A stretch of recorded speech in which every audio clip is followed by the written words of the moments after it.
Are there any questions in the room to our speakers, or who would like to reflect on the healthcare, the impact of COVID-19 measures on healthcare systems? Thomas, gentleman just here. Thank you. I'm Andrew Shepherd from the Institute of Development Studies, Sussex, and the Chronic Poverty Advisory Network. It's a question to Thiagarajan. I hope it's actually a question for everybody, really. And I'm sure it's a question that we will come back to many times during these 3 days. You said that you had found a silence on lockdowns. Did lockdowns work? We don't know. Is there ongoing research? Not much. Is there a public discourse? It seems to have gone away, if there was one. And it's a question really for all the speakers. Is it the same in Nigeria? Is it the same in Ghana? And can you speculate as to the reasons? So first, Samuel. You realize that in the case of Ghana, during the heat of the COVID regime, policymakers largely also derived a lot of the steps they took from the WHO and other sister organizations beyond Ghana.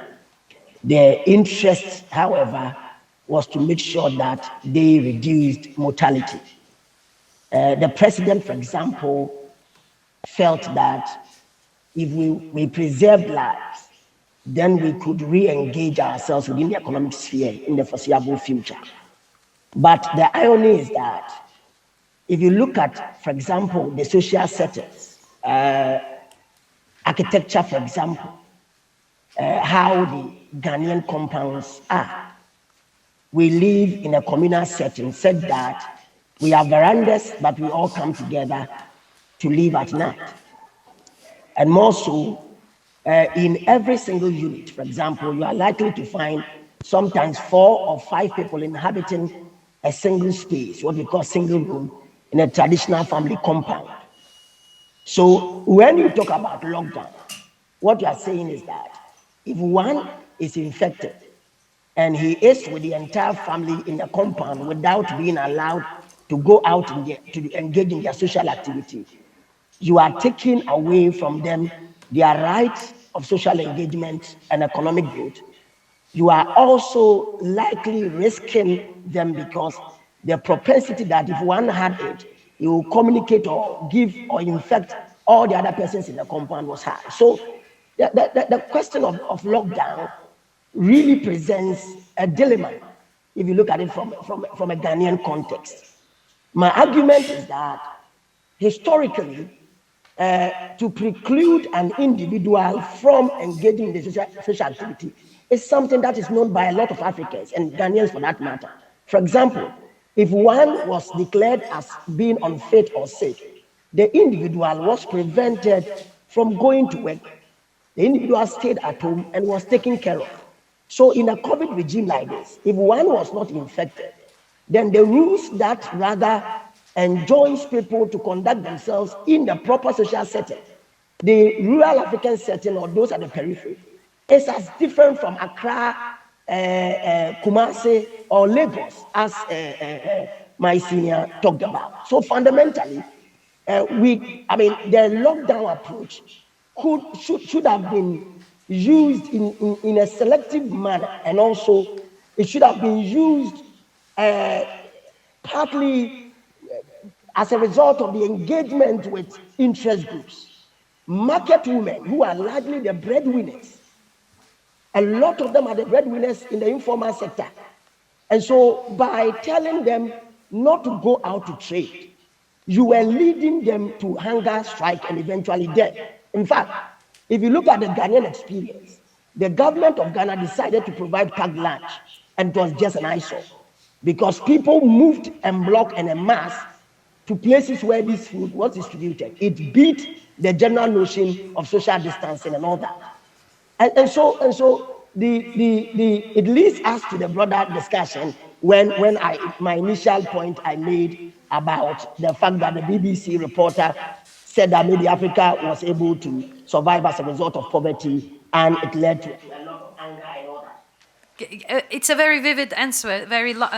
I can imagine what you've been telling in my mind. I wish we had the PowerPoints as well while you were talking. Now I think back of it. Wellington, do you want to answer this question? And then I will move to Sunda to reflect more on it, perhaps. Yeah, thank you very much. Yes, why the silence? There are quite a lot around that, in Africa. Several questions could be raised. How much of the evidence were we getting? How much of the scientific guidance was available, or did we seek to take decisions for COVID? What was driving the entire pharmaceutical and non-pharmaceutical interventions? And what did the epidemiology really say?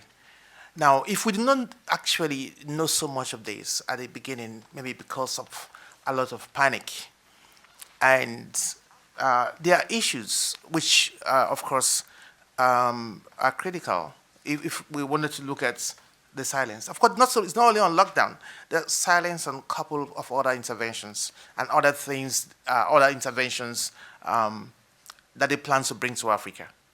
Are they justifiable? Are they reasonable? Are they justiciable?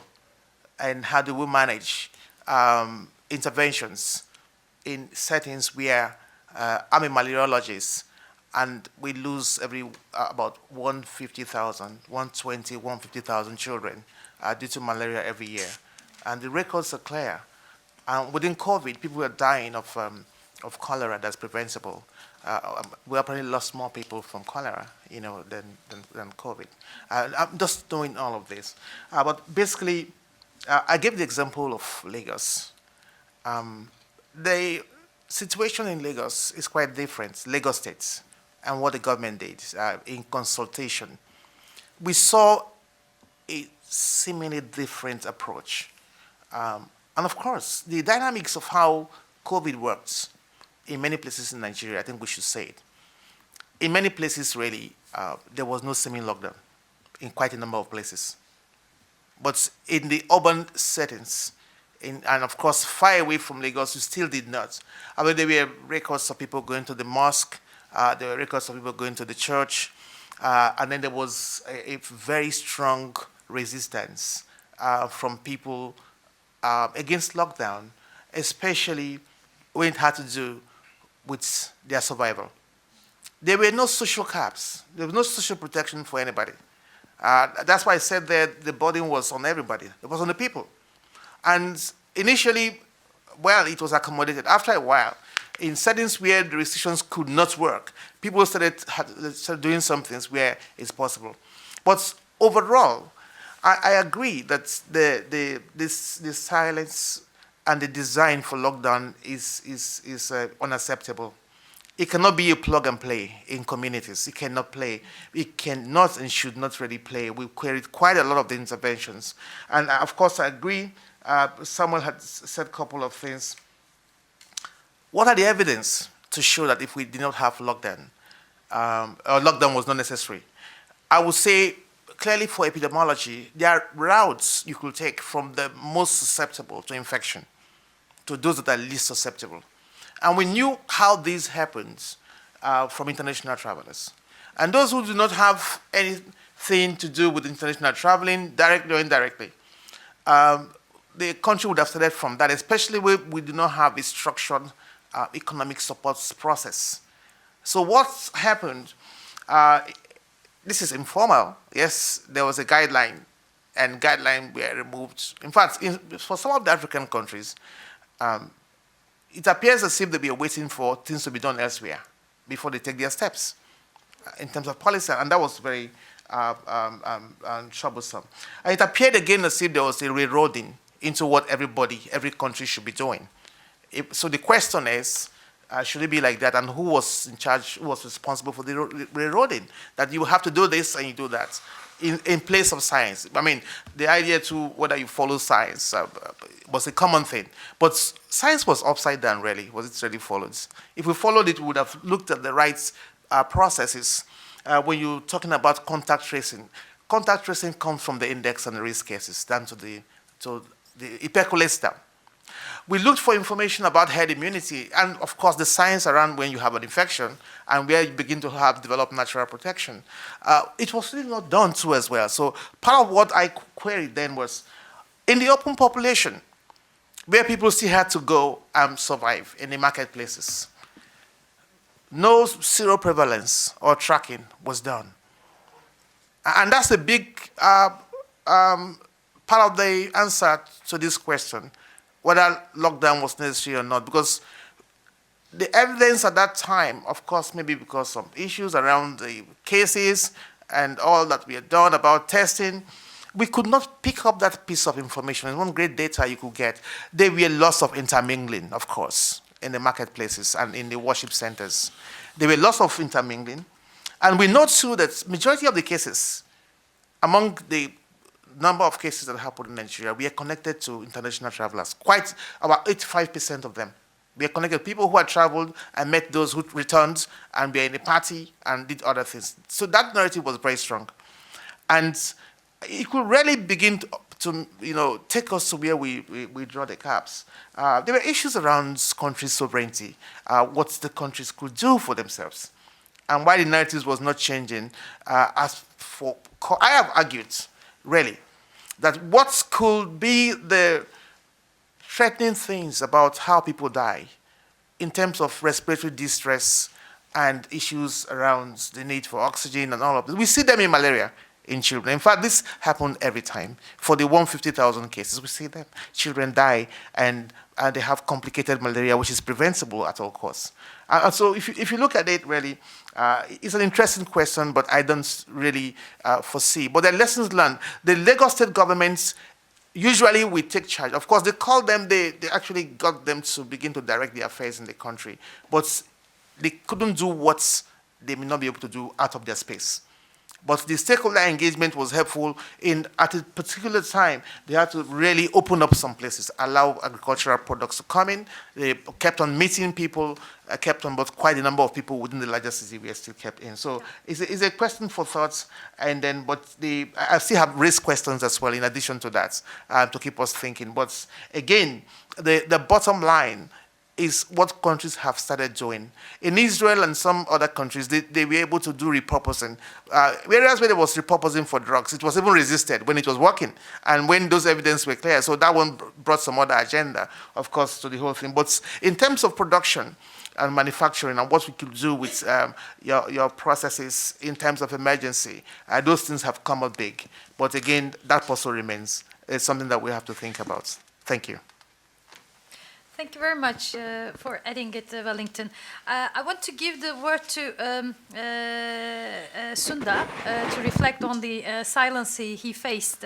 I also have another question to you, if I may, afterwards, if we have the time. But first, would you like to reflect on this question? No, why is always very difficult to answer. I have no clue, actually. And fortunately, you use the word speculate, so I can speculate a bit, but I have really no way of knowing why. I was not even sure, because I sit in a corner of the world, and I'm not very sure when I say that research has not been there. I know that Oxford had this Bratesky Center or something like that, which monitored the strictness of lockdowns, and I've used that information. And why would they not have bought more into the thing? Why would Lancet, that sets up a commission about just about everything, not have set up a commission on lockdowns? Lancet commissions on all sorts of public health issues occur. Why is health technology assessment, which is a standard tool now for any appraisal of any new technology or intervention, it's almost mandatory requirement. The whole of NCD choice in the World Health Assembly is based upon studies, not have been applied to this. There's a lot of reasons why existing methodologies for testing the validity of infections, existing ways which these have been assessed, have been silent on this question. But I know that I don't know of any research. I can't swear that there is no research out there, because sitting in London, perhaps you will have a better idea of the world, but I don't have. But when it comes to speculation, I can understand why the government is not pushing it. the king can do no wrong. It's a principle of governance. Have said it, then you must justify it, and you must justify and justify. I can understand. I can't quite understand the research community's issue, and I can't understand the problem of public discourse leaving it. Public discourse, you're not talking of general public loss of memory, but there is a certain issue on that. Perhaps what is happening, and now I'm in the realm of pure speculation, I'm reflecting on within the groups that we are, within the public discourse, considering of groups, there is a discordance between ideologically the position that we would like to take and evidentially where we are being led to take. And there is a divergence within the groups. Yesterday's friends are today's find themselves on opposite sides. And there is therefore a high degree of discomfort. So let's talk about something else and keep the group together. Is really the way in which many of these things have been going. This is a very personal set of groups because I am in a number of groups and we know this. So it's so, if we talk about intellectual patent rights, intellectual property rights and patents and the need for having domestic manufacture, we're all there. Or we are all against it. We are with the pharma or we are against pharma. We are with this or we are with that. Here the boundaries are very blurred and very uncomfortable. So I think there is something around this that I don't even have a clue of the methodology that can be applied now. I have even more structural problem on this. This is the issues I have looked at. I am familiar with policy, the tools that policy uses, and I am in some of those roles there. But I'm not very sure if I am asked that, okay, if we reinvent the situation or we do a thought experiment and say, here the pandemic strikes again, what do we do better? Do we have enough to say on this? I don't think so, and that's very uncomfortable. I can say something about indigenous medicine, I can say something about drugs, I can say something about every other aspect of the pandemic, but I am not able to say something about this. And then I have this third issue is so much of contemporary decision making on public health policy has moved into the world of modeling. And now, God help us if it moves further into artificial intelligence. That's going to happen. Chat GPT. You won't even know the algorithms which were used to arrive at the conclusion. But at this point of time, we know the algorithms that have been the basis of modeling. But modeling is so assumption sensitive. There's one of the leading modelers in India actually arrived at the current policy of the government will mean that by May 17th, to a date, India will reach zero COVID, 2020. He was talking in March. He actually showed a model that he didn't, of course. It started rising after that. But then he just developed another model. But the whole of this modeling and the way modeling makes black boxes of decision taking. You don't have epidemiology, you have burden of disease studies. Nobody can repeat the burden of disease studies that Seattle does. It's not by science in that sense that I can't sit there and work. I have to depend upon their figures. And that burden of disease is estimated. So the Bangladesh 30 to 70 mortality, which is a very important thing when you're calculating excess mortality, is based upon raw figures derived from Philippines and then modeled into Bangladesh, and there are enough reasons to believe they don't really match. So you can't go back and trace the elements, the data elements from which you have built the issues. I think the whole of methodologies in this area have landed us in a much more complicated mess than we are willing to do this. So I can speculate at this because it is not in the nature. None of these are researchers who are going to be cowed down by governments or nothing like that. It's not fear. That explains at one level of public. This is not that. This is something far more happening in this new world. So, and COVID-19 represents that. Thank you very much, Sundar. Well, I also have a question, but it's time to move. Can I just say something here? Sorry, there's a quote here which was common, talking about how the people were reacting to all of this, the pushback The pushback was very clear, especially when you have these uncertainties, talking about how you push people or how you get them to take some decisions. This quote was very common in the social media, that some people said that they were ready to die of COVID rather than dying of poverty. So it's a pushback that some governments were afraid of. How long can you keep these people? Of course, we're looking at the bottom of the pyramid, and this one again can still justify part of the vaccine hesitancy in certain places, because the perception of what the people needed, or that they will need something else for their lives, for survival, than a particular intervention. That's kind of pushback from the people. Thank you. Thank you. Thank you very much. That's an important quote indeed. So I think we have a lot to discuss during the break, and at least I have a lot of questions to the speakers that I will ask to myself. Thank you very much for your engagement in this session, and I would like to thank very much to the speakers, also Samuel that was joining online from far away, and Sunda and Wellington being here, and Thank you.